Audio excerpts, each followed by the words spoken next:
Victoria Monroe had spent years being the richest invisible woman in San Francisco, admired for her power yet avoided because of her wheelchair. But everything shifted the night a 5-year-old boy walked across a crowded gala, stopped in front of her, and simply asked, "Wanna dance?" That innocent question didn't just break the silence around her life, it changed it forever. Victoria Monroe had spent most of her adult life wrapped in the kind of visibility that drew headlines but failed to attract genuine human connection. As the CEO of Monroe Dynamics, one of Silicon Valley's most influential tech empires, her name appeared on magazine covers, investor briefings, and digital billboards soaring above downtown San Francisco. Her fortune placed her among the wealthiest women in the country, yet despite the financial freedom, the private jets, the panoramic penthouse in Nob Hill, she often felt detached from the world around her, as though her wheelchair created a boundary no one dared to cross. People admired her accomplishments, respected her intellect, discussed her company's innovations with breathless anticipation.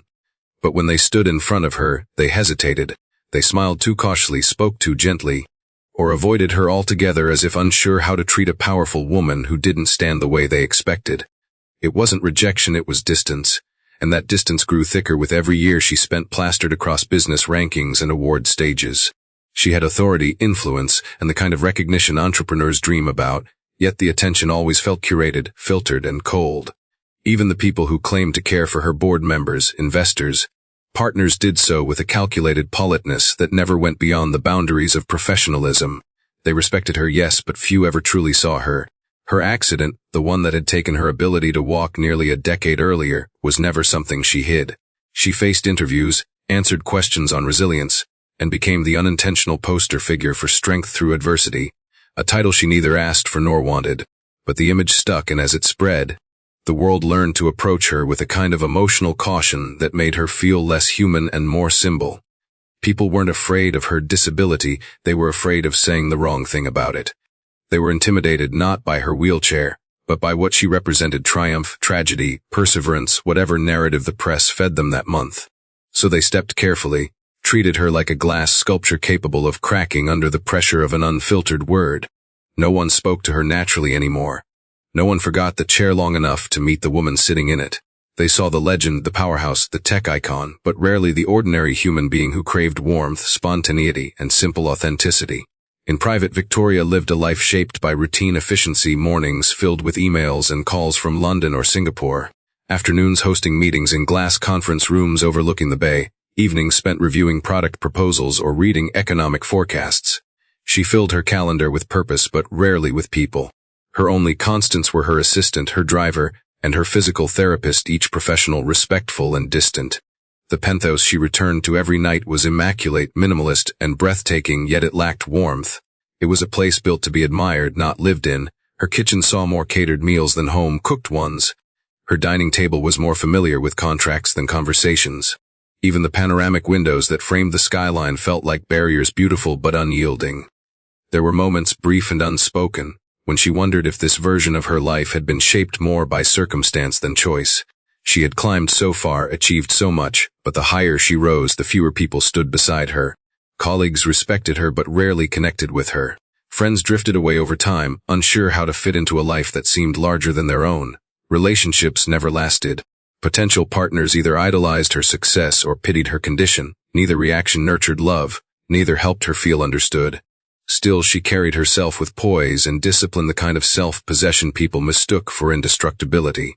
In truth, Victoria felt deeply, quietly, and constantly.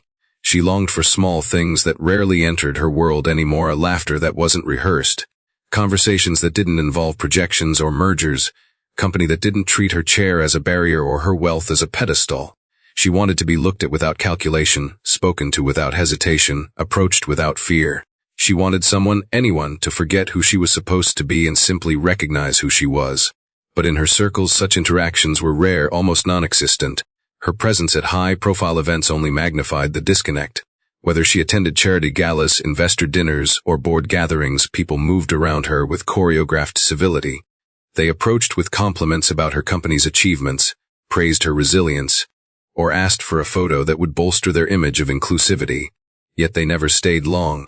They would drift away as soon as the polite exchange had run its course, leaving her with a flute of champagne she barely tasted and a sense of emptiness she couldn't quite ignore. And despite her confidence, despite the aura of power she projected, Victoria felt the weight of those moments every time. The conversations were courteous but shallow, the smiles courteous but thin. Everything about her public interactions felt rehearsed, predictable, and devoid of warmth. She continued attending these events because they were expected of her, not because they brought her joy. Each room full of polished strangers reminded her that success didn't guarantee connection, fame didn't guarantee closeness, strength didn't guarantee companionship.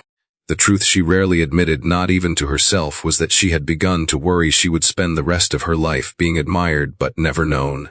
She had carved a place for herself in the world that few could reach, but that pedestal had become a lonely one. She wondered sometimes if it was too late for her to have the kind of life that wasn't measured in stock prices or industry influence. She wondered if genuine connection was something she had inadvertently sacrificed along the way. Yet everything about her world would shift in a way she never expected, not through a strategic partnership, not through a groundbreaking innovation, not even through the actions of someone within her orbit of power. Change arrived in the simplest, most human form, a child walking toward her without hesitation, without calculation, without fear. A child who didn't care about her reputation, her wealth, or the wheelchair that intimidated grown adults. A child who saw her not the icon, not the CEO, not the symbol of resilience, but a person sitting alone at a gala overflowing with noise and glitter. The night that change entered her life, Victoria had no idea she was moments away from a turning point. She didn't anticipate the impact that a single question from a small voice would have on everything she thought she understood about connection, family, and her own capacity to love. All she knew then was that she was tired of being celebrated yet untouched by the warmth of genuine companionship. And in that exhaustion, in that yearning for something real, her heart had quietly opened just wide enough for a miracle to step through. A miracle named Ellie. The gala at the Museum of Modern Art in San Francisco was the kind of event where everyone pretended to be relaxed while performing their best version of sophistication. Guests moved through the expansive glass hall with practiced grace, balancing slender champagne flutes and designer conversations. Each table overflowed with donors, founders, politicians, and socialites dressed in tailored tuxedos and shimmering gowns meant to broadcast wealth, status, and relevance.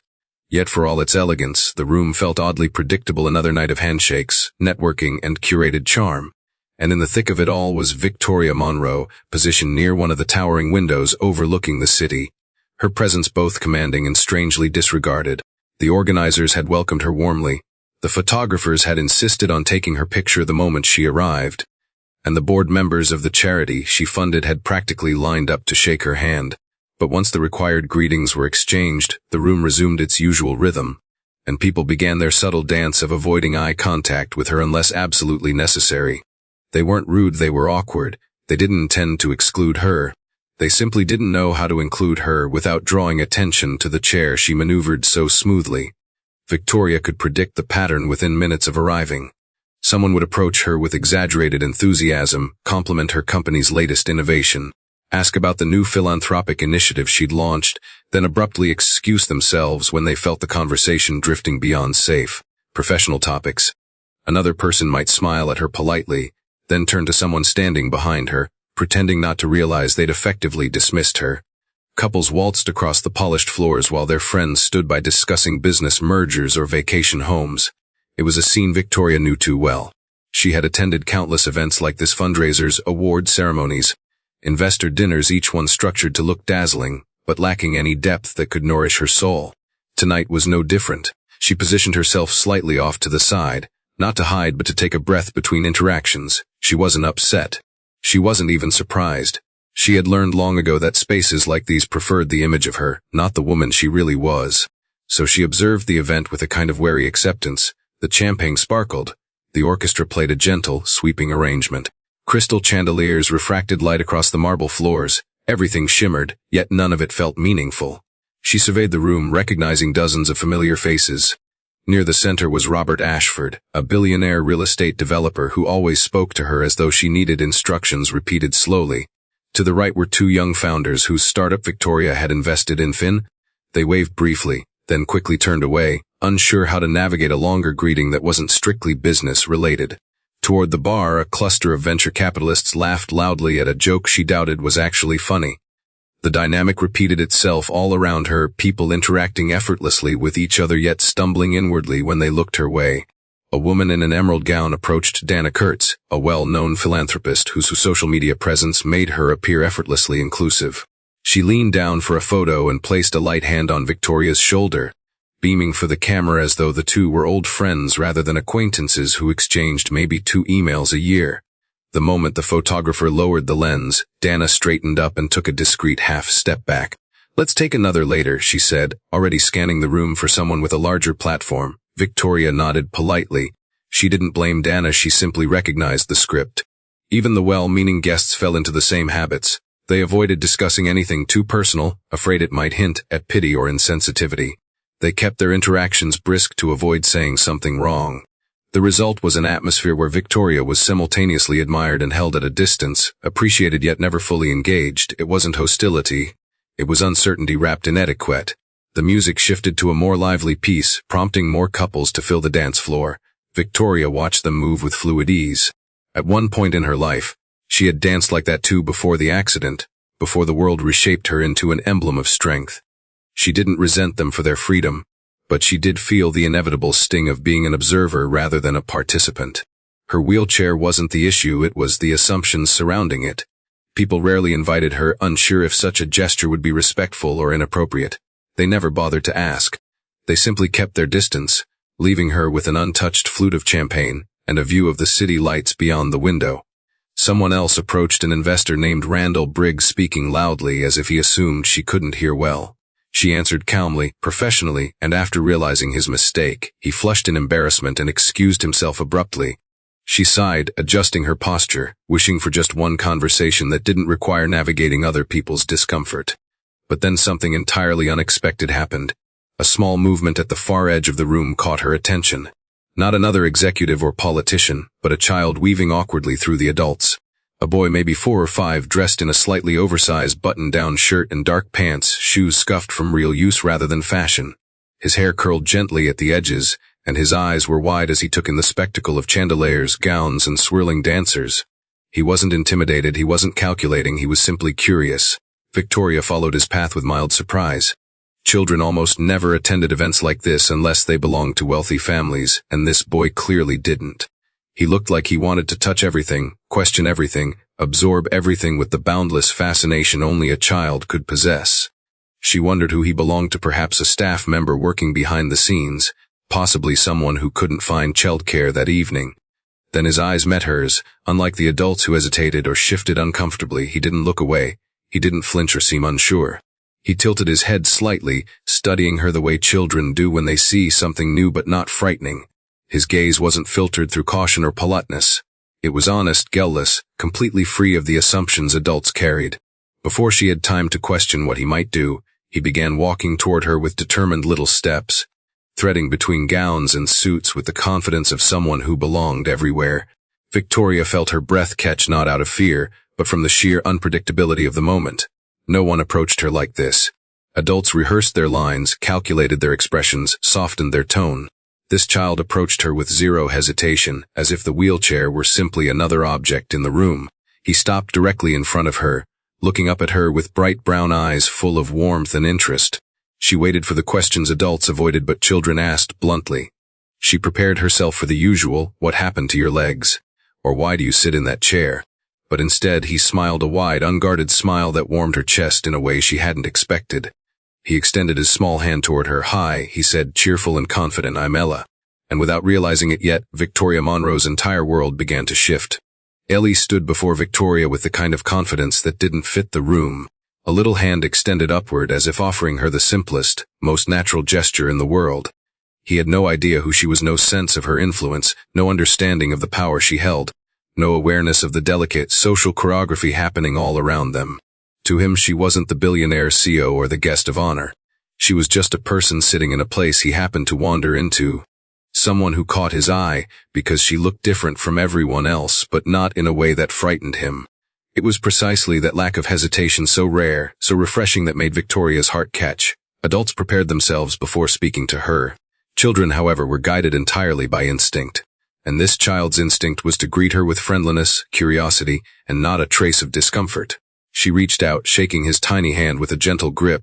"Hi, Ellie," she replied, her voice warmer than it had been all evening. Illy's face lit up as if he'd been waiting for her to respond exactly like that. He rocked slightly on his toes, still holding her gaze with unfiltered interest. "You look cool," he announced, nodding toward her wheelchair with zero shame, zero pity, and zero awkwardness. "I've never seen a chair with wheels that isn't a bike or a stroller."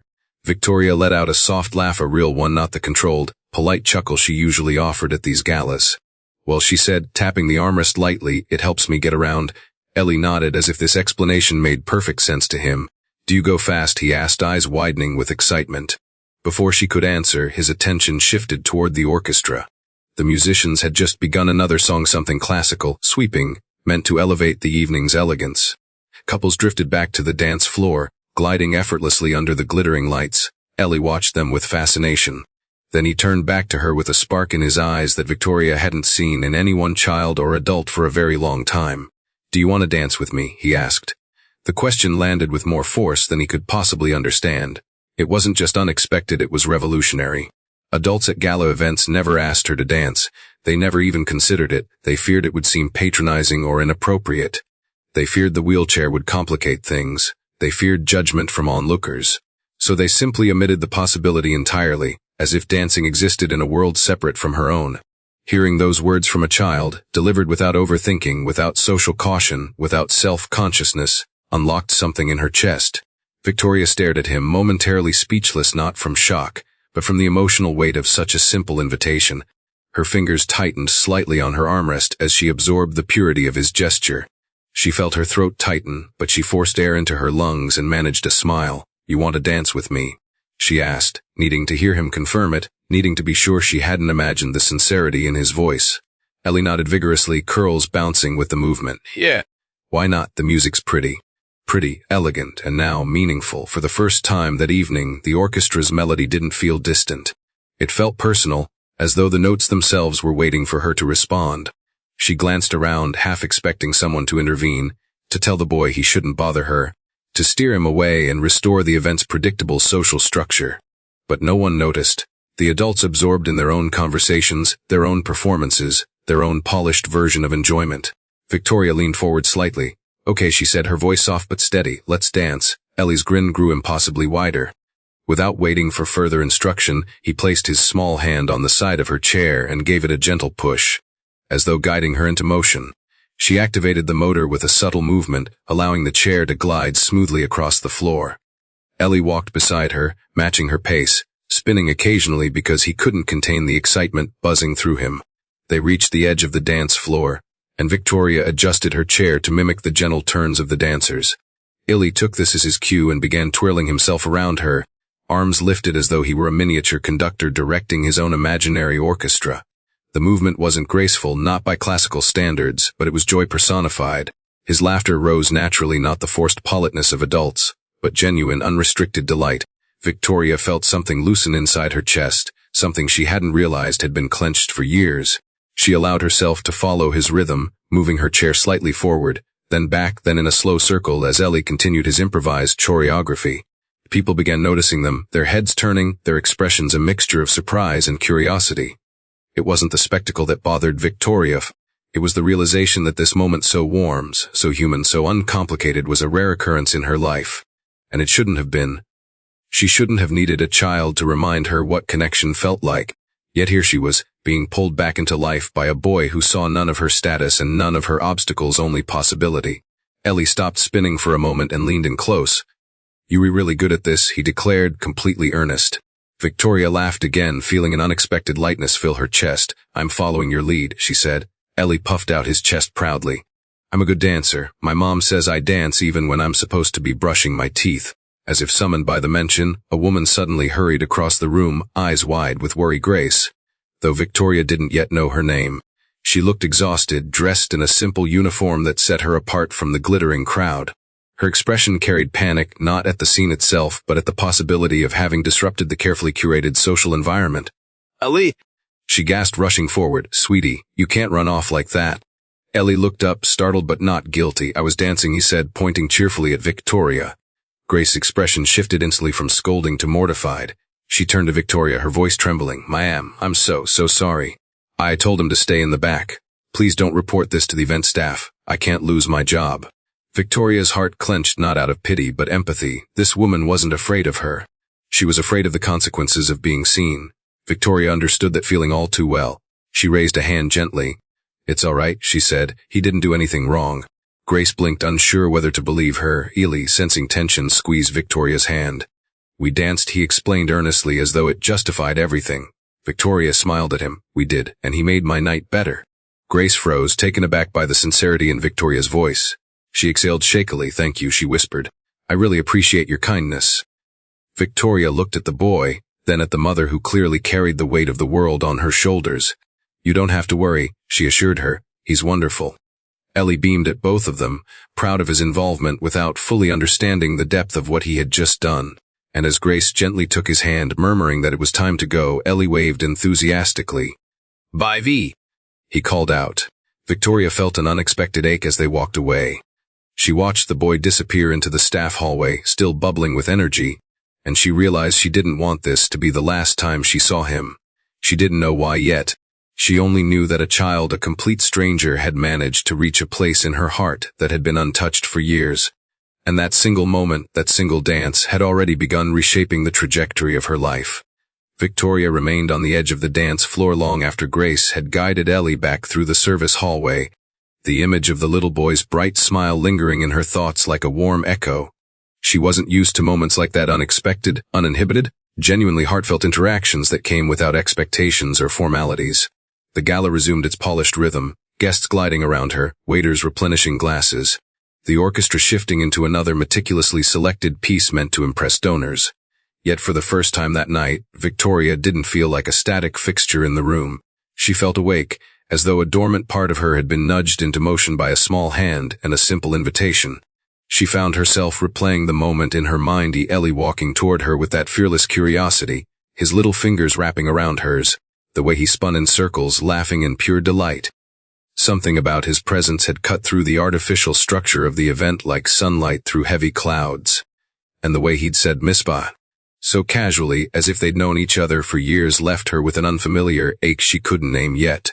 She had experienced admiration, respect, envy, and even fear from others, but rarely affection, especially unprompted affection from a child who didn't expect anything in return. As she maneuvered her chair back toward the quieter corner near the window, she sensed the subtle shift in attention around the room. A few guests stole glances at her, some curious, some bewildered, and a few wearing expressions she couldn't quite decipher. Maybe they were surprised she had danced with a child. Maybe they were rediscovering her as a person rather than a headline. Or maybe they were simply confused about how the richest woman in the room had shared a moment of joy with a boy who didn't belong to their world. Whatever they thought, Victoria didn't care, not tonight. She positioned herself by the tall glass pane overlooking the San Francisco skyline. The city glowed beneath her, the Bay Bridge shimmering in the distance, headlights weaving through the streets, boats drifting across the dark water like floating constellations. She usually felt an odd disconnect looking at that view, as if the world beneath her feet moved with a rhythm she could no longer join. But tonight the city felt closer, more vibrant, warmed by the memory of a child's laughter still echoing in her mind. She reached for a fresh flute of champagne, not because she wanted to drink it, but because it gave her hands something to do. She lifted it, watching the bubbles rise, reflecting the golden light from the chandeliers. For a brief second, she wondered if Ellie had even the slightest idea who she was. Probably not. And that was exactly what made the moment so rare. He had approached her with innocence, not obligation, curiosity, not caution, sincerity, not performance. That realization tugged at her harder than she wanted to admit. She considered returning to the conversation she'd been having earlier with a group of donors, but the idea felt draining. None of them would see her the way Ellie had. They would resume the same stiff compliments, the same formal nods, the same strained efforts to appear comfortable while maintaining a safe emotional distance. A child had done what a room full of adults never could. He'd made her feel like she belonged, even for a moment. "Victoria, darling, there you are." She turned as Dana Kurtz approached again, emerald dress shimmering beneath the overhead lights. Dana was smiling, but her expression carried that familiar performative warmth. "We missed you for the group photo," Dana said, placing a manicured hand lightly on Victoria's arm. "The board wants to post it online soon, representing diversity, community, all the good things." Victoria's stomach twisted. The last thing she wanted now was to be a symbol, but she schooled her features into polite composure. "Perhaps later," she replied. Dana blinked in surprise. It wasn't common for people to turn down her photo opportunities. Of course, she said after a beat, though the disappointment in her eyes wasn't well hidden. Then her gaze shifted toward the dance floor. I saw you dancing earlier, she said, voice dropping into something closer to curiosity. Who was that little boy? Is he part of the new outreach program? He was just a friend, Victoria said, surprising even herself with the honesty in her tone. Dana raised an eyebrow but didn't push. She offered another polite smile, excused herself, and drifted into the crowd, returning to the world where every interaction carried an agenda. Victoria watched her leave, feeling more detached from the event than ever. She no longer cared to navigate the superficial currents of gala etiquette, not after experiencing something real, however small. Her gaze drifted again toward the hallway where Ellie and Grace had disappeared. She wondered what their story was. Ellie's clothes were clean but worn, his shoes slightly frayed. Grace looked exhausted, the type of exhaustion that came from carrying responsibilities without rest. They didn't fit the setting, but they had fit perfectly into her evening. She wanted to know more about them, who they were, what their lives were like, what challenges they faced. And she wanted almost desperately to see them again. It startled her to realize she felt that strongly. She had met countless people in her life, some of them brilliant, some powerful, some extraordinary by any measure. Yet none of them had struck her the way a 5-year-old boy had in a single, unexpected moment. She turned her chair slightly, allowing herself to take one more deep breath before deciding she had fulfilled her social obligations for the night. She didn't want applause, she didn't want accolades, and she certainly didn't want another performative selfie for someone's curated feed. She wanted something real. With a practiced motion, she guided her wheelchair toward the exit. The staff greeted her warmly as she passed, the night air rushing to meet her as the doors opened. San Francisco was cool, crisp, smelling faintly of the ocean. She inhaled deeply, letting the breeze wash away the artificial glamour of the gala. As her driver approached with the car, she hesitated, glancing back at the museum. She wasn't sure why she lingered. Maybe she hoped Ellie might reappear for a moment so she could thank him again. Maybe she wanted to ask Grace if she and her son were okay. Maybe she simply wasn't ready for the night to end without holding on to that fleeting connection a little longer. But the hallway remained quiet, no sign of Ellie's bouncing curls or Grace's hurried steps. So she settled into the car, letting the driver close the door behind her. As the vehicle pulled away from the curb, Victoria rested her head against the window. The gala lights faded behind her, replaced by the gentle glow of the city. She replayed the dance again and again, feeling something inside her shift each time. It wasn't loneliness. It wasn't longing. It was something more hopeful than both, an instinctual sense that what happened tonight meant something larger. Something she wasn't yet equipped to define. But she knew this. For the first time in years, she wasn't just attending an event. She was living something. And because of one small boy who saw her without hesitation, she would never be quite the same again. 2 days after the gala, Victoria still found herself thinking about Ellie far more than she expected. His latter had planted itself in her memory with an energy that refused to fade. And she replayed their dance the way one might replay a song that awakens something inside, a song both surprising and familiar. She had tried to push it aside, reminding herself she had a company to run and a calendar full of high-stakes decisions waiting for her attention. But every time she reached for focus, that bright little face appeared in her mind, tugging gently at her thoughts. There was something about him she couldn't shake, not merely because he had approached her without hesitation, but because he made her feel recognized in a way she hadn't felt in years. By the third morning, sitting in her office overlooking the bay, she was still thinking about him, her fingers tapping absent-mindedly against the armrest of her chair as a meeting droned on through video conference. Her executives were discussing projections, growth models, and expansion into AI-driven healthcare systems, topics she normally engaged with enthusiastically. Today, however, she struggled to stay anchored. She knew she was distracted, she also knew why. When the meeting concluded, she closed her laptop and leaned back, letting her thoughts wander freely for the first time since dawn. Ellie had seemed like a burst of sunlight in a world she'd grown used to seeing in grayscale. She remembered the way he had squinted up at her, unbothered by the difference in their worlds, asking with genuine excitement if she could go fast in her chair. She remembered how naturally he reached for her hand, how confidently he guided her onto the dance floor, how fiercely he believed she could dance with him, as if no rule or hesitation existed between them. And she remembered Grace, her nervous apology, her fear of losing her job, her exhaustion hidden behind layers of politeness. The memory lingered not as pity but empathy. Victoria had seen enough hardship in her early life to recognize when someone was trying to hold their world together with limited resources. Grace had looked like someone who couldn't afford a misstep. On impulse, Victoria reached for her phone, scrolling through her contacts until she found the number for the cleaning service contracted for the gala. She hesitated for a moment, wondering whether this was appropriate or crossing a line. But then she remembered Grace's wide-eyed panic, Ella's bravery, and the genuine warmth she felt with them. She wanted to see them again, not out of charity, not out of guilt, but out of something grounded and real. She needed to understand why they had stayed on her mind so fiercely. She pressed the call button before she could talk herself out of it. "Brightclean Services, how can I help you?" a woman answered cheerfully. "Hello," Victoria began, trying to keep her tone as professional as possible. "This is Victoria Monroe. I'd like to request a specific cleaner for my penthos service." The woman on the line gasped audibly, "Ms. Monroe, of course. Absolutely."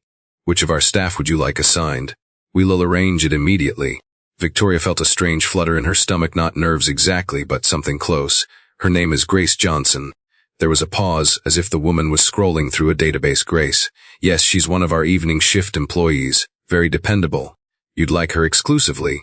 "Yes," Victoria said, "starting tomorrow. And she'll be permitted to bring her son if necessary."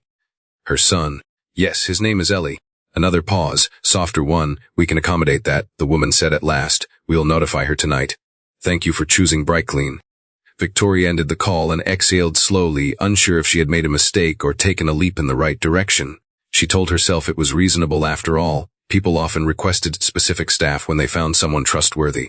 This wasn't unusual. This was something thousands of people did every day.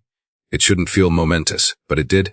It felt like she had opened a door she hadn't realized she'd been standing in front of for years. That evening, after finishing work far later than she intended, she returned to her penthouse and paused in the entryway.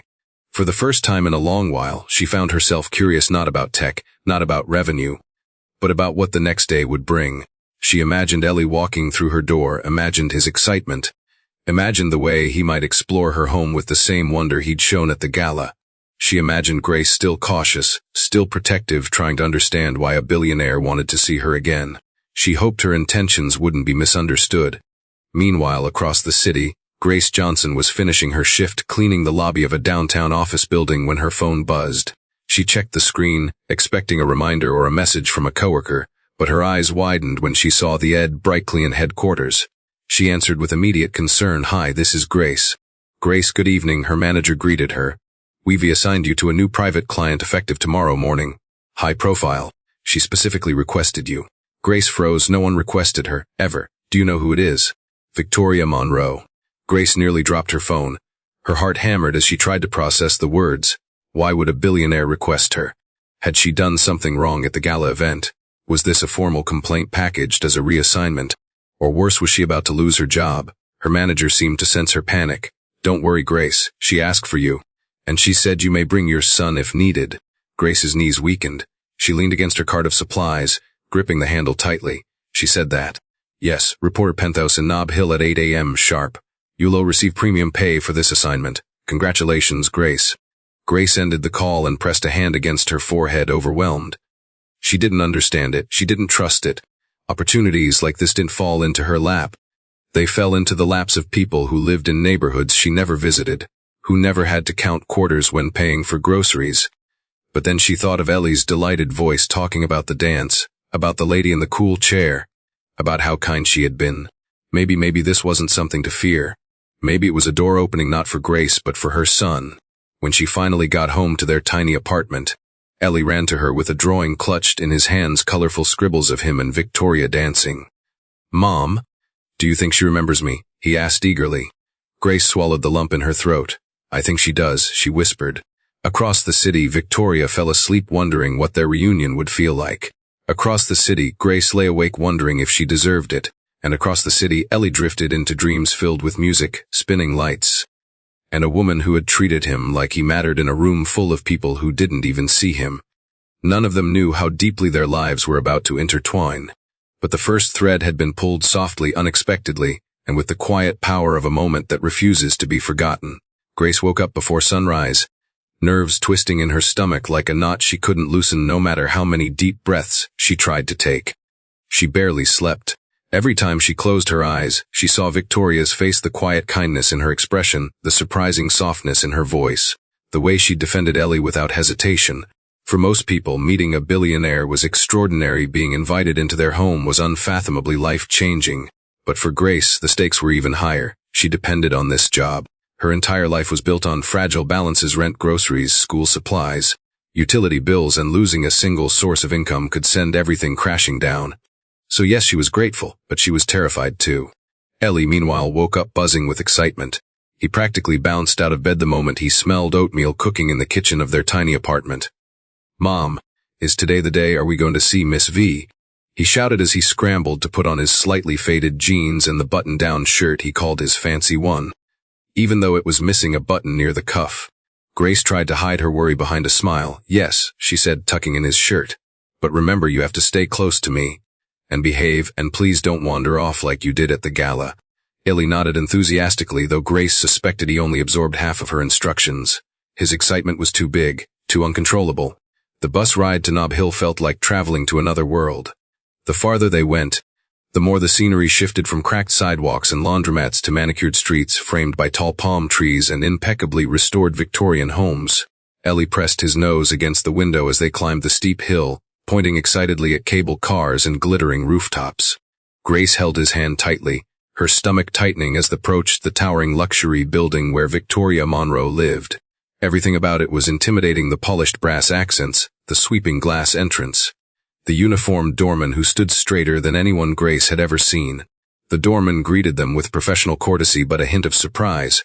"Miss Johnson?" he asked after checking his tablet. Grace nodded nervously. "Miss Monroe is expecting you, penthos level." He gestured toward the private elevator usually reserved for exclusive residents. Grace felt her palms dampen.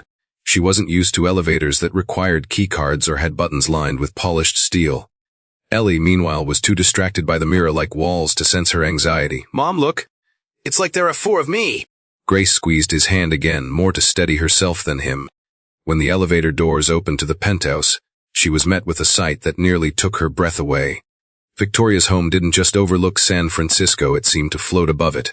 Floor-to-ceiling windows framed the bay like a living painting. The interior was all cool marble, soft lighting, and modern furnishings that probably cost more than Grace's annual salary. Everything was pristine, quiet, and perfectly arranged. And then Victoria appeared from around the corner, maneuvering her wheelchair with practiced ease, her expression brightening the moment she saw them. "Grace," she greeted warmly, "I'm so glad you came." Then her eyes softened when they landed on Ellie. "And hello again, Ellie." Ellie rushed toward her with zero hesitation. "Miss V, your house is huge," he announced, arms spreading wide as if trying to measure the room's size. Instead of reacting with annoyance or condescension, Victoria laughed, really laughed, her eyes crinkling at the corners. "I suppose it is," she replied. "Would you like a tour after your mom gets settled?" "Yes." Ellie shouted before Grace could stop him. Inside voice, she whispered urgently, mortified. But Victoria waved off her concern. "He's fine," she said gently. "Really?" Grace exhaled slowly, appreciating the reassurance, even if she wasn't sure she fully believed it. She set down her cleaning supplies, mentally mapping out the areas she needed to prioritize. She wanted to do her job perfectly, every corner spotless, every surface gleaming. She wanted to show Victoria that she wasn't someone who took advantage of unexpected generosity. As Grace started cleaning the kitchen counters, she listened to Victoria and Ellie talking in the living room. Ellie asked endless questions. "How fast does your wheelchair go? Do you sleep up here? Do you have a dog? What's your favorite color?" And Victoria answered each one patiently, even with amusement. Grace peeked once and saw Ellie sitting cross-legged on the floor while Victoria demonstrated how her wheelchair turned in place. The sight stirred something in her, a mix of gratitude and disbelief. She had expected this job to feel overwhelming. Instead, she felt welcomed. After an hour, Victoria approached Grace with a hesitant expression. "Do you mind if Ellie stays with me while you work?" she asked. "He seems happy, and I'd enjoy the company." Grace paused mid-wipe, startled. No one had ever asked to spend time with her son like that, certainly not someone of Victoria's stature. "Are you sure he can be energetic?" "I like energetic," Victoria said, "especially his kind." Grace hesitated only a moment before nodding. "If he gets in the way, please tell me immediately." "I will," Victoria promised, though Grace suspected she never would. And so their morning settled into a rhythm far gentler than Grace had expected. She cleaned, Victoria talked with Ellie. And the more she listened, the more she realized this was no act. Victoria wasn't entertaining her son out of politeness or obligation. She genuinely enjoyed his company. There was laughter, questions, stories, even a moment when Ellie asked if Victoria's wheelchair had turbo mode. prompting her to pretend she did and zoom a few feet forward, making him shriek with joy. At one point, when Grace stepped into the hall to retrieve fresh towels, she caught a glimpse of Victoria smiling at Ellie in a way that made her chest tighten. It wasn't the smile of a billionaire indulging a child. It was the smile of someone rediscovering a piece of themselves they thought was lost. By early afternoon, Grace had finished her tasks, though she found herself lingering instead of rushing to pack up. She watched as Ellie proudly held up a drawing he'd made at the small art table Victoria had set up for him, a stick figure version of them dancing again. Victoria accepted it with a tenderness that made Grace's throat tighten. "This is beautiful," Victoria said. "May I put it on my fridge?" Grace blinked. "Your fridge?" Victoria nodded. "Of course, it deserves a special place." Ellie's smile nearly split his face. Grace felt emotion rising unexpectedly, but she swallowed it down. She couldn't let herself grow attached, not to this place, not to this feeling, not to the possibility that this could be something more than a job. Life had taught her that good things didn't last, especially for people like her. As they prepared to leave, Victoria approached Grace with quiet sincerity. "Thank you for today," she said. "I'd like you to come back regularly, if you re willing." Grace nodded slowly. "Yes, I'd like that." And Victoria added softly, "He's welcome anytime." Grace gripped Ellie's hand and whispered, "Say thank you." But Ellie didn't just say it. He threw his arms around Victoria in a spontaneous hug. "Bye, Miss V. See you soon." Victoria froze for a second, then wrapped one arm around him in return, her expression glowing with something unmistakable, something healing. And just like that, a new routine began, one none of them had planned, but all of them desperately needed. Within a week, the new routine had established itself so smoothly that it felt less like a temporary arrangement and more like something that had always been meant to exist. Every morning at 8, Grace and Ellie arrived at the penthos. Grace worked meticulously, moving through each room with careful attention, while Ellie drifted toward Victoria like a magnet drawn to warmth. And Victoria, who once dreaded coming home to the vast quiet of her penthos, found herself anticipating their arrival with a sense of eagerness she hadn't felt in years. On the 7th morning, Victoria waited near the window with her coffee resting in the holder attached to her chair, listening for the sound of their footsteps in the private hallway. She told herself she was being ridiculous. Grown adults didn't sit around waiting for children to brighten their day. But the truth was undeniable. Ellie had become the best part of her mornings. His curiosity, his joy, his unfiltered way of seeing the world, all of it filled her home with a kind of life she hadn't realized she had been craving. When the knock finally came, she moved toward the door faster than she intended. Grace blinked in surprise at how quickly it opened. Ellie, however, wasted no V. He shouted before leaping into her arms, or at least attempting to. Victoria steadied him with a laugh. "Good morning, Ellie. You're full of energy today." "I like quiche," he declared proudly. "Mom, let me put chocolate chips on them." And then more chocolate chips on top. "That explains it," Victoria said with an amused glance at Grace, who looked like she regretted the decision the moment it left her mouth. "Only a few," Grace said defensively, though she clearly knew better. Ellie dashed inside, already chattering about showing Victoria the new drawing he'd made. Grace followed more slowly, adjusting her cleaning supplies, but Victoria noticed the faint blush of embarrassment on her cheeks. "Sorry," Grace murmured. "He's a little enthusiastic this morning." "I prefer enthusiastic," Victoria said, meaning every word. "The apartment feels different when he's here." "Better." Grace paused, surprised by the sincerity in her tone. She studied Victoria for a moment, a long, searching look that wasn't intrusive but carried something close to gratitude. "He really likes you." "I like him too," Victoria replied softly. Once Grace began her work, Victoria found herself pulled into another conversation with Ellie, who settled cross-legged on the living room rug with a coloring book and a scattered handful of markers. "Miss V," he said without looking up, "what's your favorite kind of cloud?" She blinked. "Cloud? Yeah. Mine is the big fluffy kind. The ones that look like dogs and dragons and marshmallows." He held up a bright blue marker. "Do you like the skinny ones? The ones that look like lines in the sky? My teacher says they recalled Sarah somethings." "Sarah's," Victoria supplied. Yeah. "Those, do you like those?" Victoria thought for a moment. No one had asked her about clouds in decades. Not about something simple or whimsical or unrelated to productivity or success. "I like the ones that move fast," she said. "The ones that look like they were racing across the sky." Ellie grinned. "Then I'll draw those." And he did, creating a sky full of streaked white swirls and tiny birds that looked like they were trying their hardest to keep up. When he finished, he held it up with all the pride of an artist presenting a masterpiece. "It's for you." Victoria didn't hesitate. "Then it's going on the fridge." Ellie beamed. Later that morning, while Grace polished the kitchen counters, she glanced at the appliance door and froze. 3 drawings were already displayed there, Ella's previous creations, each held in place by magnets shaped like miniature planets. It wasn't the magnets that stunned her, though. It was the fact that Victoria had arranged them neatly, purposefully, as if they were genuine works of art, as if they mattered. "Is it all right?" Victoria asked quietly, catching Grace's reaction. "I know it might seem silly." "No," Grace interrupted, shaking her head quickly. "It's not silly." She struggled to find the words. "It's kind." Victoria smiled gently. "They make me happy. He makes me happy." Grace looked away, swallowing hard, her throat tightening in a way she didn't expect. She wasn't used to strangers loving her son without an angle. She wasn't used to people treating his joy as something valuable. She wasn't used to warmth, at least not from the world Victoria lived in. By midday, Ellie had talked Victoria into helping him build a blanket fort in the living room. She didn't hesitate, maneuvering her chair strategically as he draped blankets over armchairs and a side table. He gave her instructions as though she were his full-time construction partner. "Miss V, hold this corner." "No, not that way. The dragon won't fit inside if it's too short." She played along. "Oh no, we can't upset the dragon." He gasped. Exactly. "He'll get cranky, and you do not want a cranky dragon in your house." When the fort was complete, he crawled inside and patted the floor next to him. "Come in." Victoria raised an eyebrow. "Ellie, I don't think my chair will fit." Ellie peered out, examining the chair with exaggerated seriousness. You rewrite." Then he brightened. Okay. "You can sit right here and be the guard. Dragons need guards." "And what am I guarding?" He thought. "The treasure." "What treasure?" He held up a half-eaten cookie and a shiny red marker. "This one." Victoria dutifully took her place by the fort's entrance. Grace peeked in from the kitchen doorway, watching with disbelief as the billionaire tech mogul guarded a cookie like it was national security.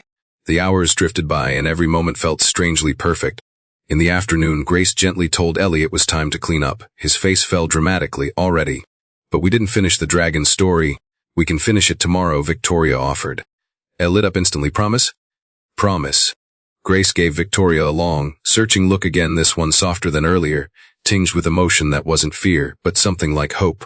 "Thank you," she murmured quietly when Ellie wasn't listening, "for all of this." "You don't have to thank me," Victoria replied. "I'm the one who should be grateful." As they left, Ellie skipped down the hallway, waving his arms like wings. "Bye, Miss V. See you tomorrow. Don't let anyone steal the treasure." Victoria laughed, an unrestrained, genuine laugh that echoed through the penthos long after the door closed. She stared at the blanket fort, the fridge covered with Ellie's drawings, the toy dragon peeking from under a pillow, and she felt something blooming inside her chest. It wasn't just warmth. It was belonging. It was the feeling of something new taking root, a quiet, steady beginning of connection that felt more real than anything she'd built with wealth or innovation. And it was only the beginning. The next morning unfolded with the same comforting rhythm as the previous ones, except Victoria felt a deeper anticipation she could no longer pretend was casual. She had woken earlier than usual, brewed her own coffee rather than letting her assistant stock the machine, and positioned herself near the front entrance of the penthos. It was becoming a habit she didn't question anymore. Just knowing Grace and Ellie were on their way brought a spark of warmth to the cavernous space she once found cold, no matter how many lights or artworks she added to the decor. At exactly 8 o'clock, the elevator beeped and the doors opened. Ella burst out first, as always, racing ahead with a burst of enthusiasm. "Miss V, I brought my dragon book today. And markers. And also a rock that looks like a potato." He held up a small lumpy pebble as if it were a rare gem. Victoria leaned down to inspect it, nodding with the kind of seriousness that made Ellie puff his chest out with pride. "Potato rock," she said thoughtfully, "very rare." I know. He shouted, delighted. Grace, following behind with her cleaning supplies, shook her head but smiled softly. "Morning, Ms. Monroe. I hope he's not too much today. He's been excited since dawn." "I like excited," Victoria responded. "Come on in." As they entered, Victoria noticed how naturally the atmosphere shifted. The penthouse, pristine, elegant, and once unmistakably sterile, seemed to breathe easier when they arrived, as if it recognized them as belonging there. Grace set down her supplies and began wiping counters while Ellie followed Victoria into the living room. Today he had a mission. They settled on the rug, and he opened his dragon book wide, pointing to nearly every illustration. "This one breathes water instead of fire," he explained with authority. "This one only eats pancakes. This one sleeps for 44 years. And this one," he said dramatically, lowering his voice, "is the queen dragon." Victoria leaned closer. "She looks powerful." "She is," Ellie whispered. "But she's lonely too. The book doesn't say it, but you can tell." The observation struck Victoria in a way she didn't expect. She swallowed lightly, pushing back a strange ache growing in her chest. Children had a way of saying the most truthful things without meaning to. When she meets a friend, Ellie continued, flipping to the next page, she finally feels better, because even dragons need someone. Victoria nodded slowly, they do. As Ellie moved on to the next creature, Victoria felt an awareness swelling inside her, gratitude, affection, and something deeper that she didn't dare name yet. It wasn't just that Ellie was charming or funny or full of imagination. It was that being with him made her feel present, genuine, grounded, and human in a way she hadn't felt in far too long. Around mid-morning, Victoria invited Ellie to help her water the plants on her balcony. It wasn't truly a balcony, it was a sprawling terrace overlooking San Francisco, bordered by slate planters filled with perfectly manicured greenery. But today it felt less like another architectural feature and more like a small adventure waiting to happen. Ellie took the watering can with exaggerated care, as if holding a sacred relic. "I'm really good at watering," he bragged. "Mom lets me do the porch plants, except once I drowned a cactus. But it wasn't my fault, it looked thirsty." Victoria stifled a laugh. "Well, these plants will be lucky to have you." Together they made their way around the terrace, Ellie narrating each step. "This one needs 3 seconds," he declared, counting dramatically. 1, 2, 3. "Perfect, next." Victoria watched him, feeling the familiar tug of affection she was trying and failing to keep measured. He was just a child, she reminded herself.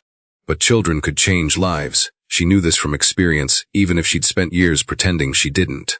Halfway around the terrace, Ellie paused abruptly. "Miss V," he said, turning to her with unusual seriousness, "do you get lonely?" The question hit harder than she expected. She blinked, caught off guard not by the question itself, but by the innocence behind it. Ellie wasn't trying to pry, he wasn't analyzing her, he wasn't trying to fix anything. He simply wanted to understand. "Yes," she said quietly, "sometimes." Ellie nodded like he completely understood, though he probably didn't, not fully. "I get lonely too," he said, "especially at night. But Mom says sometimes lonely goes away when you find your people." "Your people," Victoria echoed. "Yep," Ellie confirmed, "like people who make you happy, people who don't leave, people who let you draw on their fridge, people who listen when you talk about dragons." Victoria's breath caught. She wasn't sure what to say. Before she could find the words, Ellie added brightly, "You re one of my people." The world seemed to soften around her. She felt something in her chest shift, heavy, warm, overwhelming. "You re one of mine too, Ellie," she said, and she meant it more deeply than she expected. After they finished watering the plants, Victoria guided him back inside just as Grace walked into the room. She paused when she saw the look on Victoria's face, soft, contemplative, almost glowing. Ellie ran to her proudly. "Mom!" "Miss V let me water all the plants, and I didn't drown anything this time." Grace laughed, relieved. "That's good to hear." Victoria noticed how tired Grace looked beneath her smile. The shadows under her eyes, the way her shoulders held tension no matter how she tried to disguise it. She wanted to do something to help somehow, but she didn't yet know how to offer support without risking offending her. The afternoon continued with fort building, drawing, and a brief lesson Ellie insisted on giving about dragon species that nobody knows about yet. Grace cleaned quietly, though she watched them often, her expression softening in ways she probably didn't realize. When it was time for them to leave, Ellie sprinted toward Victoria and hugged her again, something he'd begun doing without hesitation. "See you tomorrow, Miss V." Victoria hugged him back. "See you tomorrow." Grace gathered their things but paused before reaching the door. "Ms. Monroe," she said hesitantly, "I hope we're not overstaying. Ellie's been talking about you nonstop, and I just don't want him to feel unwelcome," Victoria finished gently. Grace nodded. "He's welcome here," Victoria said firmly. "So are you." Grace swallowed hard, emotions flickering across her face, relief, gratitude, disbelief. "Thank you," she said softly. "Really." After they left, the penthos still felt warm. It no longer felt empty or too large. It felt lived in. It felt like a place where Ladder had left footprints. Victoria maneuvered her chair to the fridge, running her fingers lightly over Ellie's newest drawing. She had built companies, shaped industries, earned accolades. But nothing, absolutely nothing, filled her home and her heart the way Ella's presence did. And she knew, without fully understanding why, that she'd do anything to keep that feeling alive.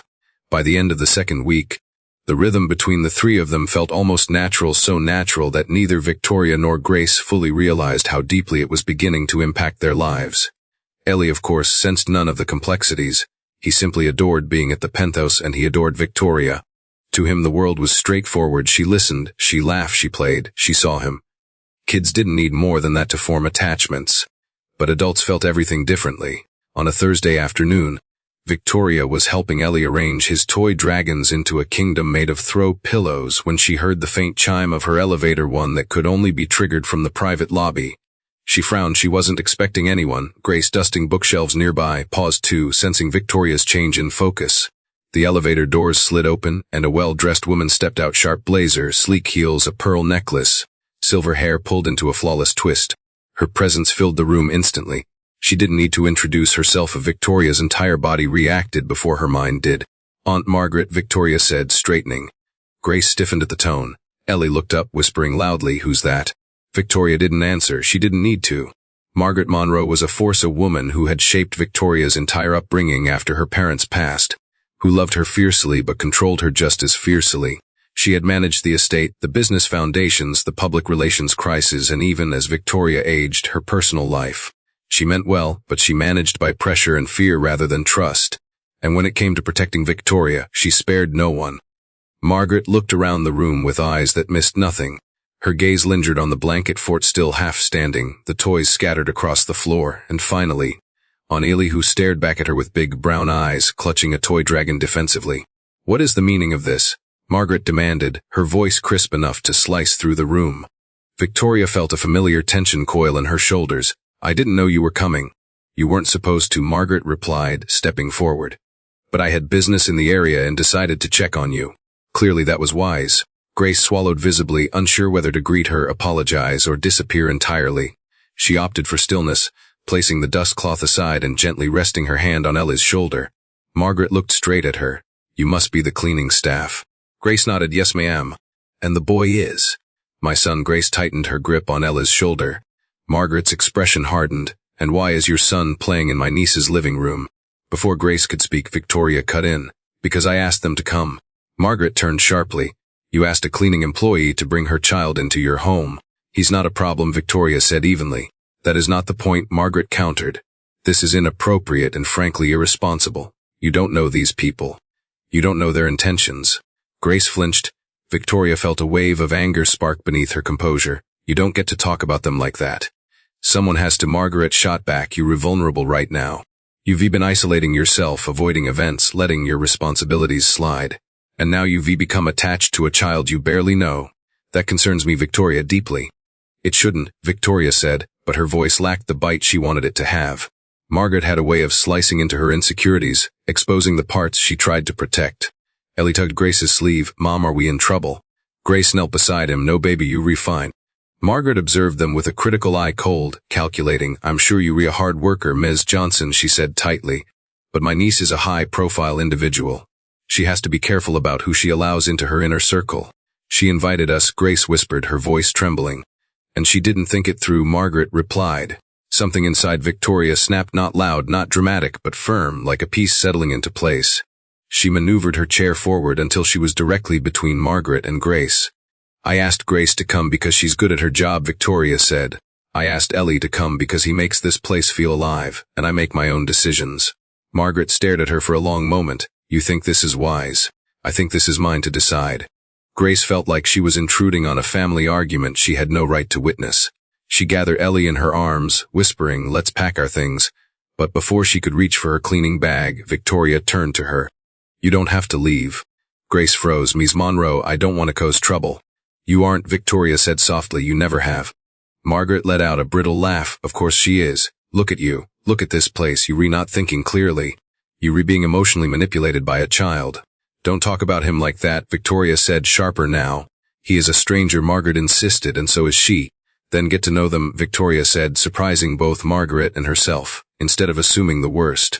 Margaret inhaled slowly, visibly frustrated. "Victoria, your life is fragile enough, your condition." "Stop," Victoria said, the single word firm and unwavering. "My condition isn't the problem here, your fear is." The room went still. Grace felt her heart pounding. She didn't want to be the wedge driving between family. She didn't want Ellie exposed to conflict. She didn't want to lose the rare kindness she'd found in this penthouse. But she also couldn't bring herself to speak, not when every attempt might make things worse. Margaret straightened. "We will discuss this later," she said tightly, "in private." "No," Victoria replied. "We'll discuss it now, because Grace needs to hear that she has not done anything wrong." Grace's eyes widened. Ellie clung to her side. Margaret exhaled through her nose, gathering herself. Fine, she said. Here is my concern. People take advantage of wealth. They see opportunity. They manipulate their way in. And I will not allow that to happen to you again. Grace shut her eyes, wounded. I'm not being taken advantage of, Victoria said. You don't know that. I do, Victoria insisted, because you can't fake what Ellie gives me. You can't fabricate that kind of sincerity. Margaret studied her niece's face, the resolve, the fire she hadn't seen in years, and something in her expression shifted. Not agreement, but confusion. She didn't understand what Ellie had awakened in Victoria, but she could see its effect clearly. Please leave us, Victoria said softly. We will talk when I'm ready. Margaret hesitated, then nodded stiffly. Very well. As she stepped back into the elevator, she cast one final look toward Grace, sharp, cautious, untrusting. But she didn't say more. The doors closed. The moment she was gone, Grace let out a shaky breath. Ms. Monroe, I am so sorry. I never wanted to cause trouble with your family. You didn't, Victoria said. Margaret just worries in the wrong direction. Ellie tugged her sleeve again. Miss V, are you mad? Victoria reached out, brushing his curls gently. Not at you. You promise? I promise. Grace blinked rapidly, fighting tears she didn't want anyone to see. We can leave if you want us to. I understand. I don't want you to leave, Victoria said, her voice steady. And in that moment, Grace knew this wasn't just a job anymore. It was the beginning of something that terrified her, and something she desperately wanted to protect. The day after Margaret's unexpected confrontation lingered with a weight that none of them could shake off easily. Even Ellie sensed something had shifted, though he couldn't pinpoint what it was. Children always felt tension in the air before they understood its source. When Grace and Ellie arrived at the penthos the next morning, Grace hesitated at the doorway longer than usual, her hand hovering just above the frame as if crossing the threshold might trigger another conflict. She wasn't sure if she should knock, call out, or leave entirely, and she hated that uncertainty. It reminded her of moments in life when stability seemed like a privilege reserved for people with more power and less struggle. But before she could overthink her own hesitation, the door opened. Victoria sat on the other side, looking more composed than yesterday, though a faint shadow still rested behind her eyes. Good morning, she said gently. Come in. Grace managed a small smile, guiding Ellie inside. Her heart beat too fast, not because she was afraid of Victoria, but because she feared the consequences of becoming someone Victoria cared about. People like her weren't supposed to be close to billionaires. Life had taught her that proximity to power usually ended badly for those on the bottom. Still, Victoria's voice softened that fear, at least for the moment. Ellie ran to her immediately with a dragon toy in each hand. Miss Va, I made a new story. This one has a baby dragon and a grown-up dragon. But the grown-up dragon gets grumpy at the wrong dragon and then has to say sorry. Want to hear it? Victoria chuckled. I think I already know the plot. Grace's cheeks reddened, but Victoria smiled at her with real reassurance. It's a good story, she added, worth telling. Grace didn't reply, but her eyes softened with relief. She set her cleaning supplies down, moving methodically through the kitchen. She polished surfaces that were already shining and scrubbed stains that didn't exist. Staying busy grounded her, gave her hands something to do while her mind sifted through the debris left behind by yesterday's harsh words. Across the room, Victoria watched her carefully while engaging with Ella's endless chatter. Her heart ached at how tightly Grace carried her fear. She recognized that way too she'd been crushed under it herself for years, just in a different shape. And seeing it reflected in Grace made her realize how deeply she wanted to protect both her and Ellie from anything that might hurt them, including Margaret. She would deal with her aunt soon, but not today. Today belonged to repairing what had been rattled, trying to restore the warmth they'd built, trying to make sure Grace understood one thing: she belonged here, whether she believed it yet or not. After about 30 minutes, Victoria wheeled closer to where Grace was scrubbing the sink with unnecessary intensity. You can take a break, Victoria said softly. Everything looks cleaner than a hospital wing. Grace paused mid-scrub. I'm fine, she said quickly, not meeting her eyes. Really, Grace, Victoria murmured, you don't have to be on high alert around me. The sponge slowed. Your aunt doesn't agree. My aunt doesn't run my life, Victoria countered gently. Not anymore. Grace finally looked up, and the H in her eyes made something inside Victoria twist. I don't want to be a burden. And I don't want Ellie to be one either. You're not, Victoria said firmly. You never were. Ellie, hearing his name, peeked over from the living room fort he was rebuilding for the 10th time this week. Mom, Miss V isn't mad, I told you. Dragons know these things, Grace exhaled shakily, half laughing despite her tension. I wish I had your confidence, she whispered. Victoria's expression softened. He has enough for all of us, she said. Let him share a little. The moment hung between them, gentle, vulnerable, honest. But then Grace straightened again, worry returning. I don't want to come between you and your family. You didn't, Victoria insisted. My aunt doesn't understand the choices I'm making. That doesn't mean they were wrong. She thinks I'm taking advantage of you, Grace whispered. She thinks I don't care what she thinks, Victoria said, her voice stronger now. I care about what I think, and I think you and Ellie are good for me. Grace blinked hard, fighting tears she didn't want to shed in front of the woman who signed her paychecks. Mies. Monroe, Victoria, she corrected softly. You can call me Victoria. Grace inhaled deeply, steadying herself. Victoria, I just don't want this to end badly, for any of us. It won't, Victoria promised. I won't let it. And she meant it. She wasn't reckless, she wasn't naive. And she wasn't fragile. She knew what she was doing. After all, she'd built an empire in a world that wasn't designed for people who moved through it in a wheelchair. She knew how to protect herself. But protecting others, especially Grace and Ellie, felt even more important now. Around noon, the doorbell chimed. Grace stiffened instantly, fear flashing across her face, but Victoria touched her arm lightly. It's just groceries, she assured her. Nothing to worry about. Grace exhaled, relieved.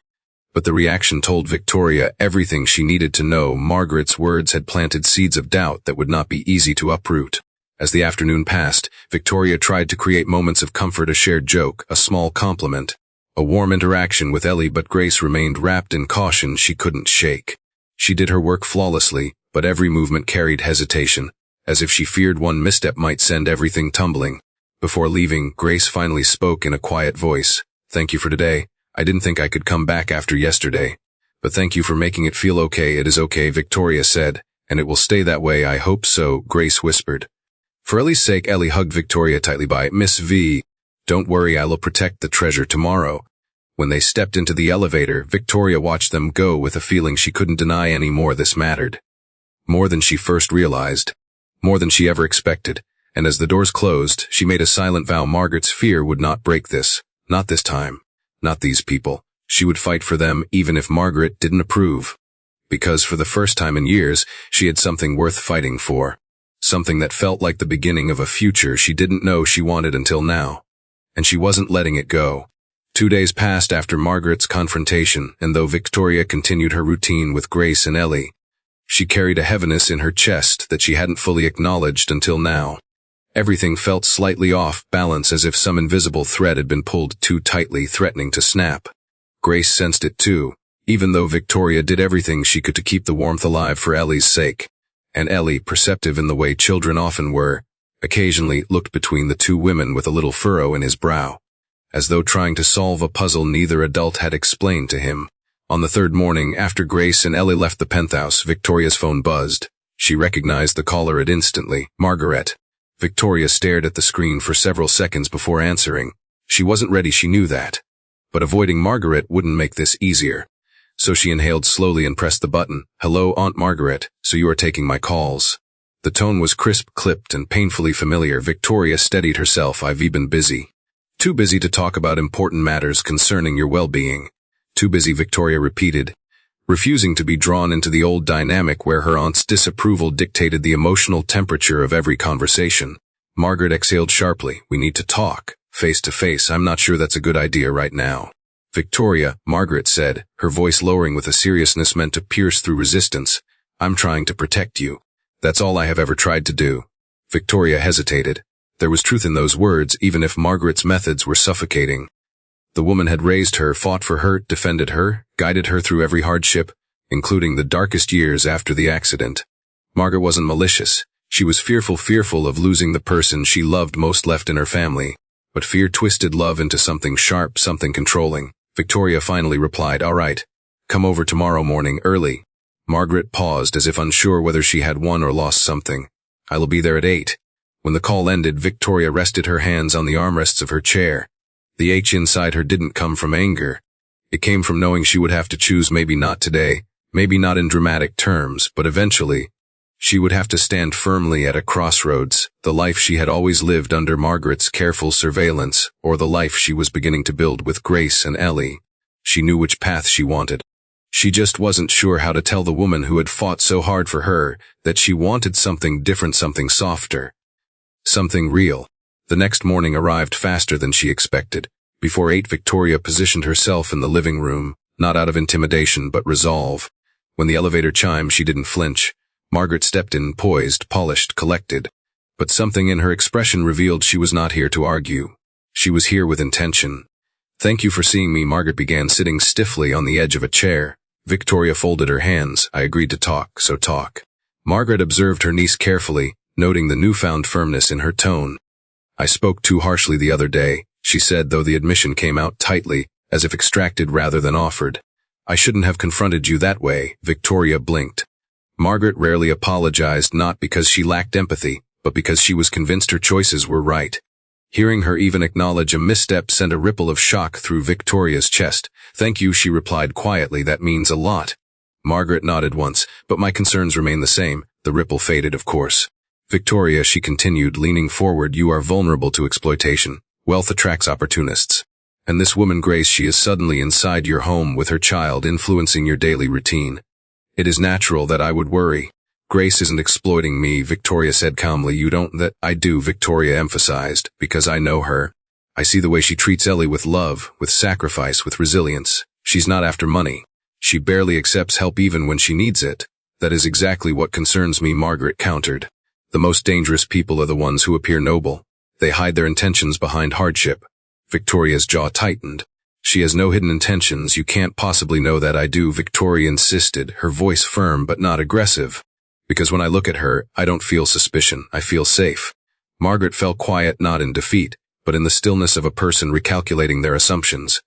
After several long moments, she finally asked, "Why does this matter so much to you?" Victoria inhaled deeply. She didn't want to say it aloud, saying it would make it real. But she owed Margaret the truth at least once. "Because she makes me feel like a person, not a symbol, not a project, not someone to manage or mend." "And Ellie," she swallowed, her voice softening. "Ellie makes me feel joy, real joy." Margaret stared at her niece with an expression Victoria hadn't seen in years, not judgment, not calculation, but something closer to grief. "I know Ivy pushed you," Margaret said quietly. "I know Ivy controlled too much, but I did it because I love you. Because the world has not always been kind to you. And I wanted to shield you from anything that might hurt you again."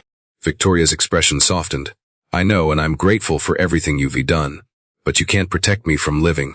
Margaret lowered her eyes, a rare moment of vulnerability. "I don't want to lose you." "You won't," Victoria whispered. "Not unless you force me to choose." The words hung between them, heavy, necessary, true.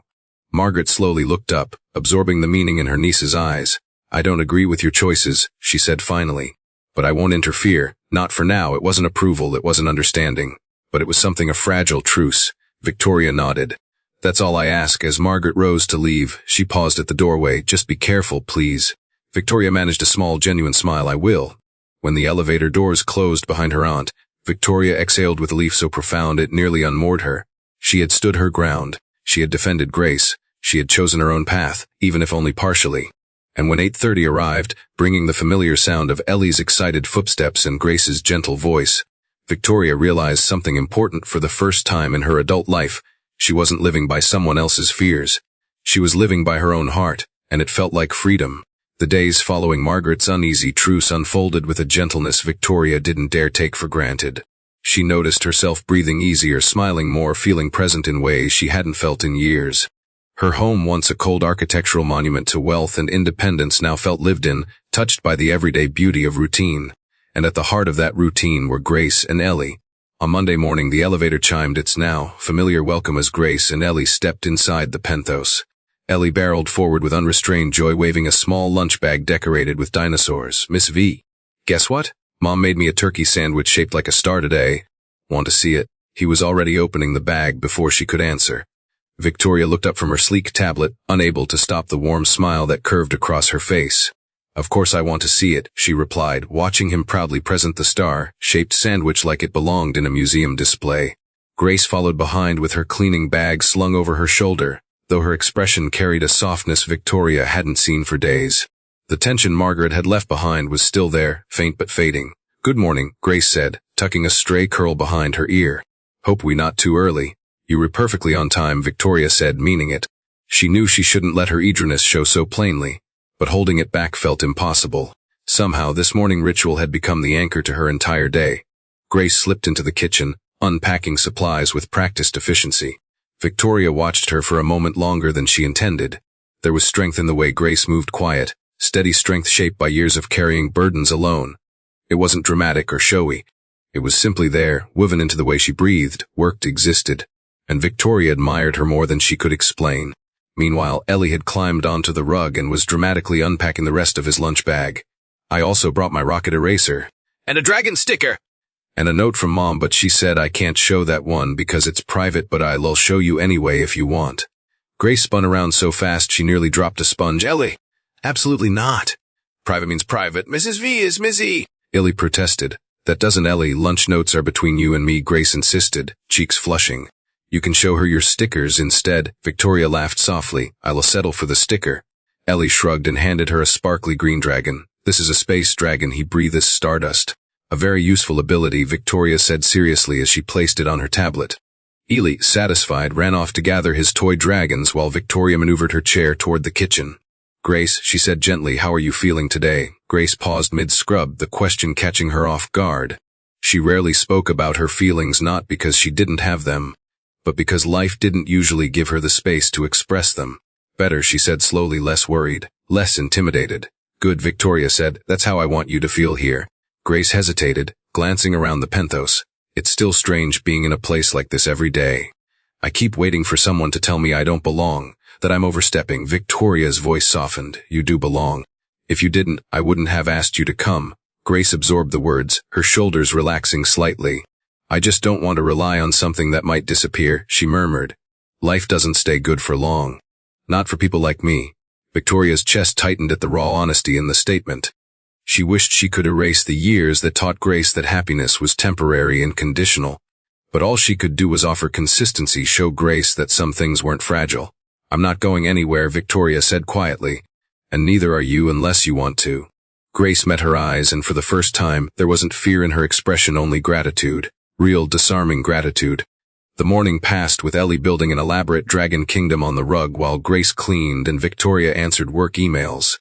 Every so often, the quiet would be broken by Ellie shouting something like, Miss V, the dragon is having a birthday, or Mom, can we have pancakes for dinner? And each interruption made the hours feel lighter, fuller.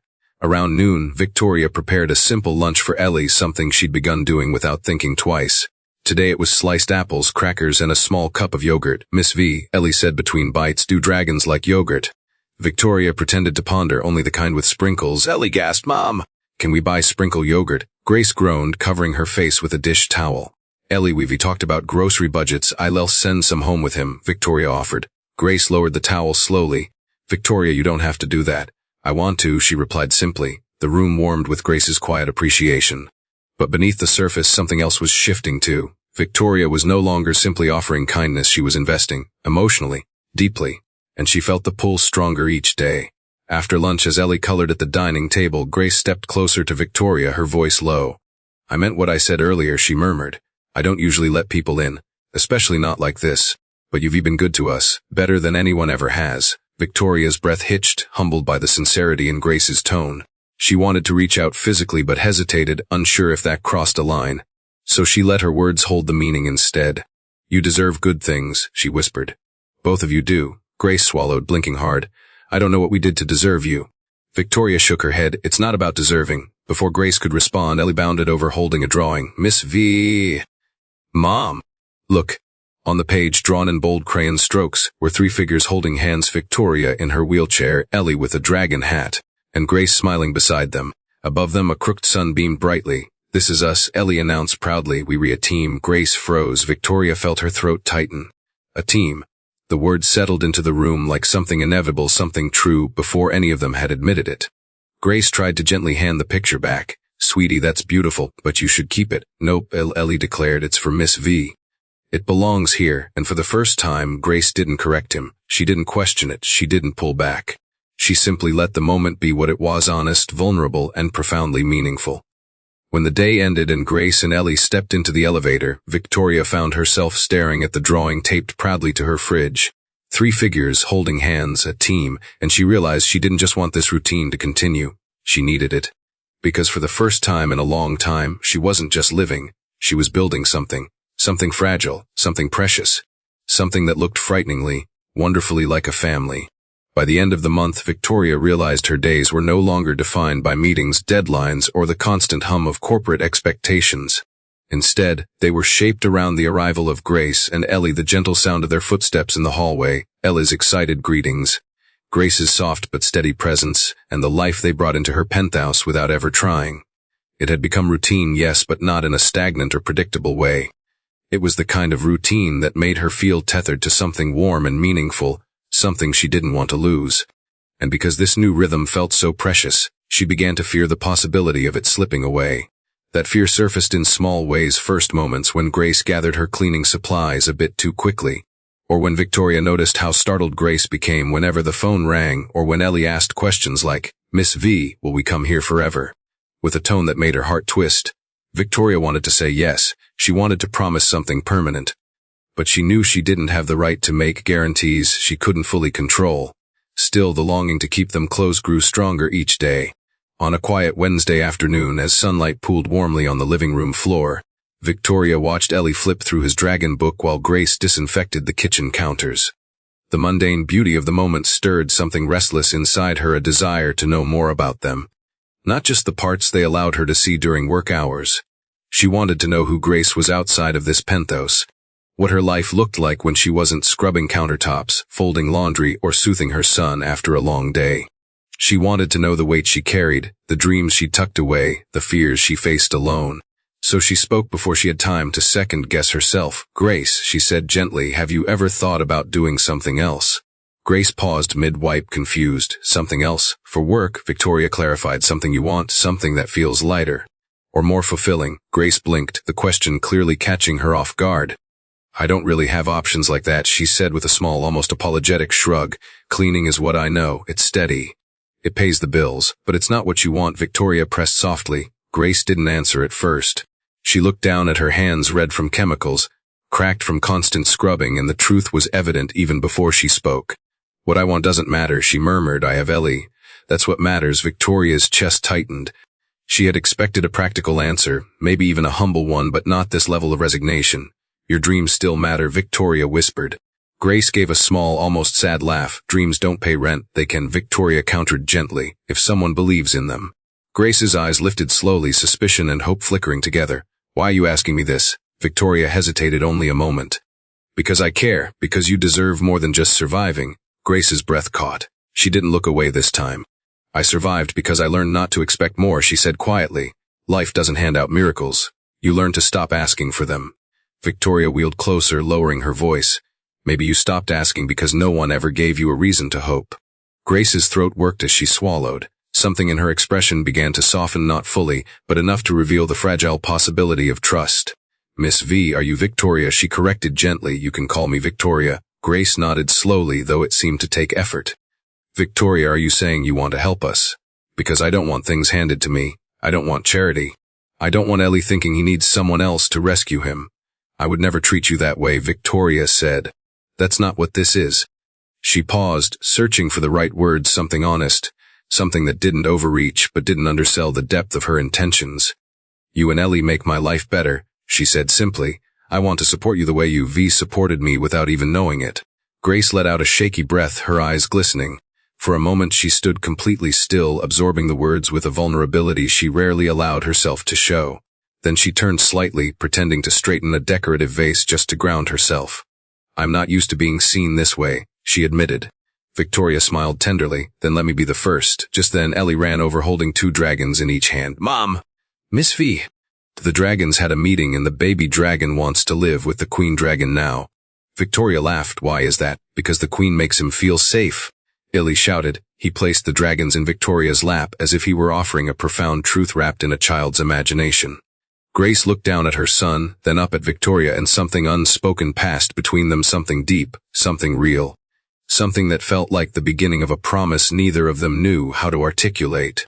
Later that afternoon, when Grace gathered her supplies and Ellie hugged Victoria goodbye, the air felt different, not heavy, not tense, but charged with a new awareness, a shift, possibility. Before they left, Grace paused at the elevator. "Thank you for today," she murmured, "for the way you spoke to me. I needed to hear it more than you know." Victoria's expression softened. "And thank you for trusting me enough to listen." Grace held her gaze for a long, quiet second, and for the first time since they met, she didn't look away. When the elevator doors closed and Victoria was alone, she looked at the two dragons lying on her lap, the baby and the queen. Something inside her stirred with both tenderness and longing. Ellie had said the baby dragon wanted to live with the queen dragon because she made him feel safe. Victoria realized she understood that feeling deeply because Grace and Ellie made her feel safe too. And safety was something she had been searching for far longer than she ever admitted. Whatever came next, she knew their stories were no longer running parallel.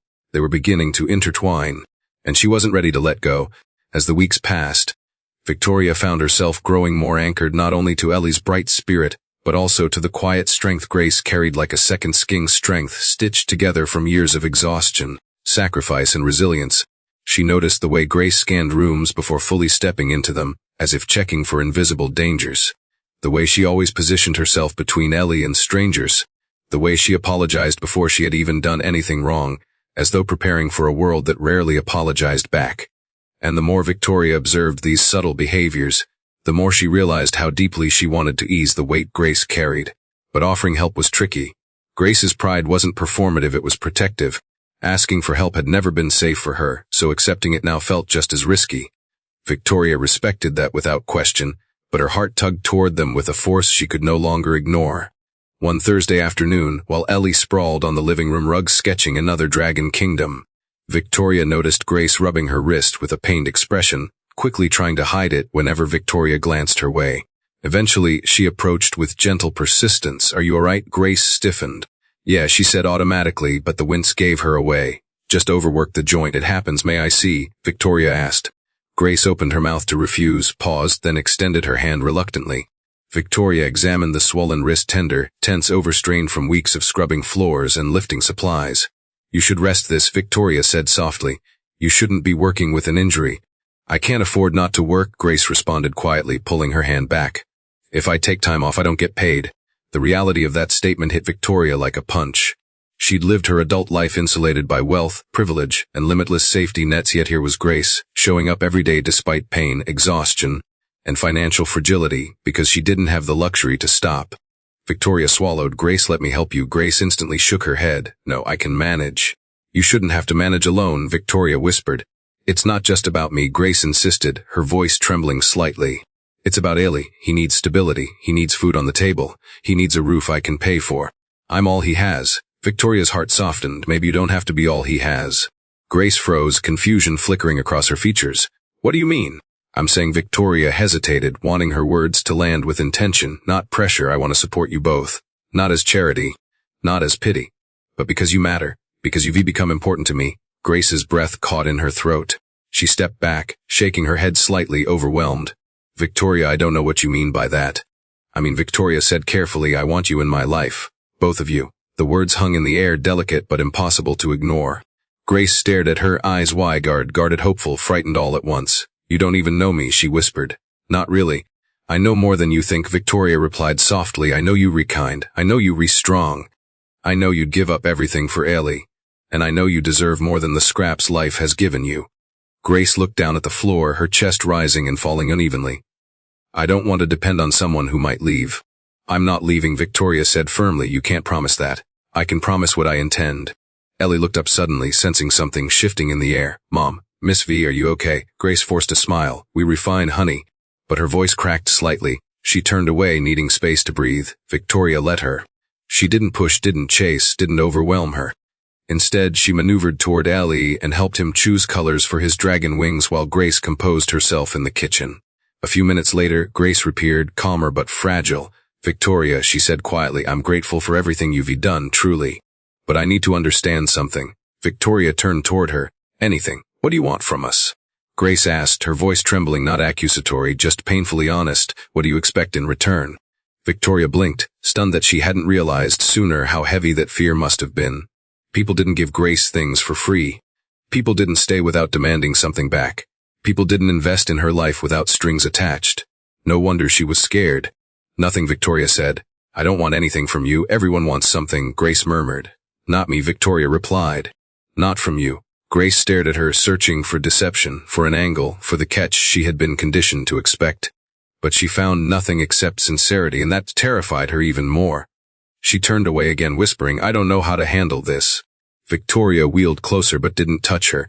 You don't have to handle anything alone, not anymore. Let me share some of the weight. Grace inhaled shakily. I'm scared, so am I, Victoria admitted. Grace looked up, startled.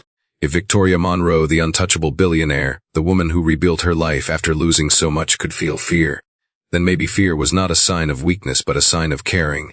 A sign of wanting something real, a sign of wanting them. After a long, trembling moment, Grace whispered, What are you asking me to say? Nothing, Victoria replied gently. I just want you to stay, keep coming here. Let this be a place where you don't have to hold everything together all the time. Grace's shoulders sagged, the release of a weight she'd carried for too long. I can try, she whispered. Victoria smiled softly. Trying is enough, Ellie bounded over, then holding two dragons over his head. Ma, Miss V. The dragons say we should all live together in the big castle because they like us being a team. Grace laughed through the tears she had been fighting. Victoria's heart swelled. And for the first time, the idea didn't sound like a child's fantasy. It sounded like a future waiting to be built. The team wasn't just a drawing anymore. It was becoming something real. In the days that followed, something unmistakable began to take shape, softly at first, like a warm glow beneath the surface, then brighter, fuller, until even the smallest interactions between them shimmered with meaning that none of them could ignore anymore. The tension that once gripped Grace had eased into something gentler, something that resembled trust. And Victoria, who had spent years living in a world polished to perfection but hollow at its core, found herself waking each morning with a sense of anticipation she hadn't felt since childhood. The penthouse no longer felt like a monument to solitude, it felt like a place where life happened, messy, unpredictable, joyful life. On Friday afternoon, as sunlight spilled in golden streaks across the living room, Ellie was curled up on the rug, drawing yet another dragon story.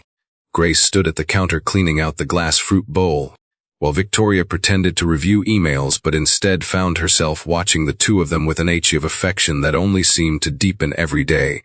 She couldn't remember the last time she'd felt full, so tethered, so certain of what she wanted. And what she wanted, she realized with quiet clarity, was them, not as visitors, not as temporary guests, not as charity cases or passing companions, but as something close to family, something permanent, something she didn't know she was allowed to dream of until now. The thought startled her with both its tenderness and its intensity. She wasn't reckless with her emotions, not anymore. She had been careful with her heart ever since the accident, careful with who she let near her life, careful with the weight she allowed others to carry. But Grace and Ellie had slipped past every defense without meaning to, without even trying. And now they lived in her heart the way they lived in her home, naturally, effortlessly, as though they had always belonged there. While Ellie scribbled happily, humming to himself, Grace rinsed the fruit bowl and reached for a towel. She winced just slightly, favoring her sore wrist. Victoria noticed immediately. Your wrist is still hurting, she asked, maneuvering closer. Grace gave a small shrug, the kind meant to dismiss concern rather than deny pain. It's manageable. It shouldn't have to be, Victoria replied. Grace glanced at her, expression soft but fragile. You already do so much for us. I don't want to lean on you more than I should. Victoria's voice gentled. It's not leaning, Grace. It's letting someone care. Grace looked down, struggling with the truth of that. But then Ellie popped up from the rug and ran over. Mom! Miss V, the dragons want to have a sleepover in the big castle tonight. A sleepover? Yes.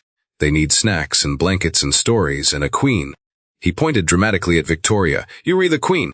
Grace laughed, covering her face. Baby, Miss V is not having a dragon sleepover. Why not? Ellie asked, eyes wide with genuine confusion. She lives in a castle already, and she likes us, and queens can do anything. Grace started to respond, but something in Victoria's chest warmed so deeply it stole the words she planned to say. For the first time, the innocence of Ellie's fantasy didn't feel like just a child's imagination, it felt symbolic of something real. Victoria cleared her throat. Well, maybe the queen could make an exception for her favorite dragons. Ellie squealed with delight and raced off to gather blankets. Grace looked at Victoria with a mixture of disbelief and amusement. You were gonna spoil him, she said softly. I don't mind, Victoria replied. He makes this place feel alive. Grace's expression softened with something close to gratitude and something deeper. Something that lingered. Something that made Victoria's pulse skip.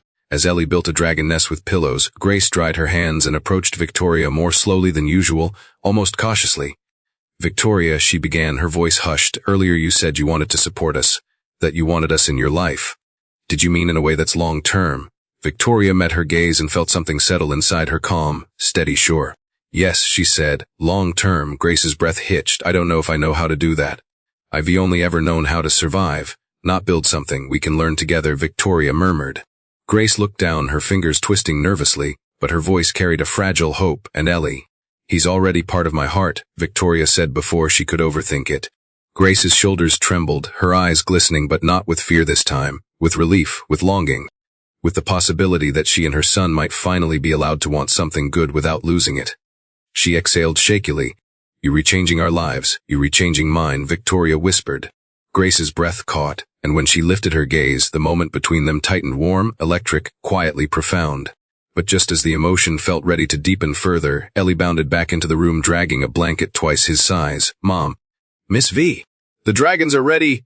Grace laughed, tears slipping down her cheeks, soft ones born from gratitude rather than grief. Okay, sweetheart, we coming. Victoria's heart swelled at the sight. She watched as Grace knelt to help Ellie arrange the blanket, her face glowing with a tenderness that made Victoria wish she could freeze the moment forever. And though their world was still fragile, still new, still forming, Victoria knew with a certainty that filled her entire chest she wanted to protect this. She wanted to nurture it. She wanted to be part of whatever story the three of them were creating together. A team, as Ellie called them, a castle, as he imagined, a home, as Victoria felt growing around her like a second heartbeat. And as the three of them gathered around the dragon nest, laughing and storytelling under the golden light of the penthos, Victoria realized something astonishing. She wasn't lonely, she wasn't incomplete, she wasn't waiting anymore. She had found something real, something worth fighting for, something that felt like love in its earliest, purest form, and she wasn't letting go. If there is one lesson woven through the lives of Victoria, Grace, and Ellie, it is that the heart recognizes truth long before the mind dares to name it. Their story reminds us that family is not always formed through blood or circumstance, but through the quiet, steady accumulation of moments when we choose one another.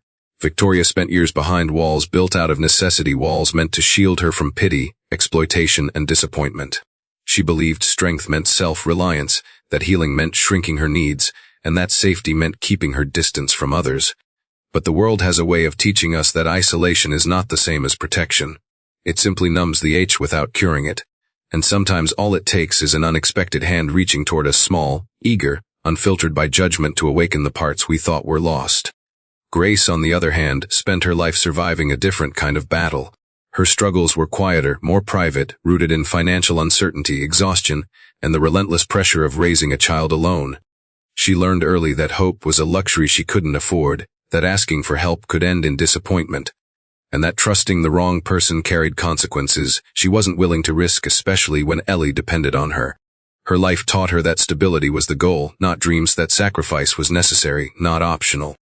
And because she lived in a world where people measured others by what they could gain, she taught herself to expect very little from anyone.